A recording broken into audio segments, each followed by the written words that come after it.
Good morning, students. We had started with chapter 3, that is plant kingdom, and in the last classes we had seen first two classification, that is the first classification was algae and the second classification was bryophytes, right? So the third classification 3.3, that is pteridophytes, right? So now pteridophytes, in the previous two we have seen that they didn't have, first of all, proper body structure, matlab they didn't have a root system, shoot system, ना वहाँ पे vascular systems था. Vascular systems include xylem and phloem, right? So अब हम एक level ऊपर गए हैं, मतलब this is like a higher classification. और इसमें what is the difference between algae and bryophytes और pteridophytes we will observe. Okay, so pteridophytes include horsetails and ferns. ये दोनों इसके examples हैं. Pteridophytes are used for medicinal purposes and as soil binders. मतलब they hold soil tightly, soil erosion कम कराते हैं. They're also frequently grown as ornamentals. What do you mean by ornamentals? You must have seen flower bouquets which are made, right? So आपने ऐसे leaf को देखा होगा. They would have been using a leaf and they would have been keeping flowers, right? And would have seen small ferns also in between the flowers. They would be arranging those types of plants. They belong to these ornamental group, that is pteridophytes. Ferns ही होते हैं वो एक तरह के, ठीक है? So evolutionarily they are the first terrestrial plants to possess vascular tissues. So अगर हम evolution wise if we go on studying, we can find that pteridophytes were the first one, terrestrial means land living, vascular system, xylem and phloem, which had these two vascular tissues. You shall study more about these tissues in chapter 6. You know already about xylem and phloem, but still more we will read in the chapter 6. The pteridophytes are found in cool, damp, shady places, though some may flourish well in sandy soil conditions. Okay, so cool, damp, shady places में grow करते हैं, and in some in less water content, that is sandy soil में भी grow हो सकते हैं. You may recall that in bryophytes, the dominant phase in the life cycle is the gametophytic plant body, right? So in bryophytes, it was gametophyte phase. Gametophyte phase was the prominent phase.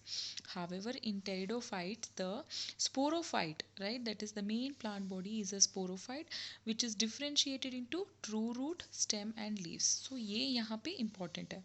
These organs possess well differentiated vascular tissues. Now for whatever plants we will study from now, they will all have roots, stem, leaves. Proper organ system रहेगा. They will also have vascular tissues, xylem and phloem. Now, these organs possesses well differentiated vascular tissues. The leaves of pteridophyta are small. उसको हम microphyles भी बोलते हैं. ठीक है? So microphyles are usually outgrowths of stem. ठीक है, you can write here outgrowths of stem, as in Sella genella, or large microphyles as in ferns. In ferns you can see them large, and in some other like Selaginella you can see them very very small. So the microphyles are nothing but outgrowths of stem. The sporophytes bear sporangia that are subtended by leaf-like appendages called sporophylls. In some cases, sporophylls may form distinct compact structures called storabi or cones. ठीक है, cons. The example है यहाँ पे again selaginella and equisetum. The sporangia produce spores by meiosis in spore mother cells. The spores germinate to give rise to inconspicuous, small but multicellular, free living, mostly photosynthetic thalloid gametophytes called prothallus. ठीक है बच्चा, sporophyte से gametophyte बनती है, ये हमें already पता है, right? See here I have written here sporophyte gives rise to gametophyte. Spore formation will happen, right? When sporophyte give rise to spore formation, then the spores get converted to gametophyte. This is a asexual reproduction. Then this gametophyte leads to gamete formation. This is the sexual mode. And then again enters back the sporophyte. ये हमने last class bryophytes में भी पढ़ा था, right? So now here you should know few things. See, they are telling that the organs are well differentiated. They have said about microphyles, and then they are saying this thing, sporophytes, where are they present? They are present inside a leaf like appendage called sporophylls. In some they may these porophylls may have some distinct structure, एक proper structure बना होगा जिसको हम बोलेंगे strobili और cones. Okay, इसके अंदर क्या रहेगा, spores रहेगा. For example, I'll show you here the next page diagram, Selaginella, Equisetum, fern and Salvinia, right? If you see the first diagram, that is of the Selaginella, you can see the stem, you can see prominent roots and leaves, right? ये वो दिखाना चाहते हैं in this. If you see the second diagram, that is Equisetum, you see the structure here, rhizome, root hairs are present. Okay, then you have the structure here, stem going, nodes हैं, internodes हैं. Internodes are what? Distance between or the space between two nodes is called internode. Branches are also present. Can you see here? Strobilus. ये cone shaped structure या strobili या strobilus, ये structure के अंदर the spores will be present. So example we can take Equisetum as an example. Okay, so if you see this one C diagram, that is this is of a fern. This you must have seen in all of your houses, or if you could have seen in the market also when they are making all these ornaments like for bouquets and all, they would have been using it. And this the fourth diagram is of a salvinia. Okay, so these are different structures of pteridophytes. Okay, they are found in moist or damp atmosphere. But the prominent point is they have proper root, stem and leaves and vascular tissue, xylem and phloem. So now you understood how these cones or storbili are present. Inside them there will be spores. Spores are produced by the process of meiosis, and then they will be giving rise to gametophytes or gametes. Okay, so that process is sexual mode of reproduction. So after gametes are produced, again gametes will give rise to sporophytes. So now if you see this here, these gametophytes require cool, damp, shady place to grow. Because of this specific restricted requirement and the need for water for fertilization, the spread of living pteridophytes is limited and restricted to narrow geographical regions. It's not found in all the types of geographical region because of this reason. That is, sporophyte formation के लिए it is important that they have moist climate and temperature, and gametophytes also require damp shady places, and for fertilization they need water, right? So this is why they grow in narrow geographical regions. The gametophytes bear male and female sex organs called antheridia and archegonia. Same tha bachcha what you have studied in bryophytes also respectively.